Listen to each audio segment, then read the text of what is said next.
तर मुळात काम सुरू केलेलं आहे, पाण्याविषयीचं काम आहे, पण मूळ प्रश्न असा आहे की या देशामध्ये राहणाऱ्या शेतकरी बांधवाला न्याय मिळणं ही त्यातली सगळ्यात महत्त्वाची गरज आहे।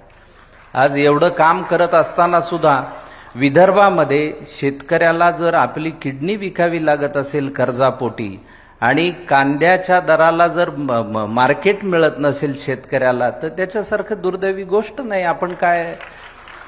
आपण आपल्या कामाचं कौतुक किती करणार आणि कुठपर्यंत करणार, पण ही एकल मंडळी जी आहे, ज्यांच्या त्या समस्या आहेत त्यांच्यापर्यंत पोहोचणं हे आपल्या सगळ्यांचं आद्य कर्तव्य आहे असं मी मानतो। मी नेहमी म्हणतो की टिकलीचं पाकिट बनवणाऱ्याला विचारलं काय करतो, तो म्हणतो बिझनेस आहे माझा।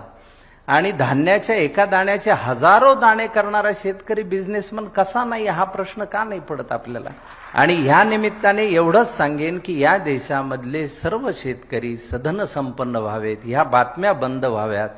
विदर्भामध्ये 10,000 शेतकऱ्यांनी आत्महत्या केली, ही बातमी काही फार चांगली नाहीये। आपल्यासारखीच माणसं, आपल्यापेक्षा कमी वयाची माणसं जेव्हा जीवनाला कंटाळतात आणि जीव देतात, जीव देताना कुणाला सहज रस्त्यात बेडूक जर दिसलं, त्याच्यावर जर आपला पाय पडत असेल तर ते जीव वाचवण्यासाठी टुनकन उडी मारतं। आणि मग स्वतःहून आत्महत्या कुणाला कशी करावीशी वाटत असेल, त्याची कारणं शोधण्यापेक्षा त्या कारणाच्या मुळाशी आपण जाऊ शकतो का?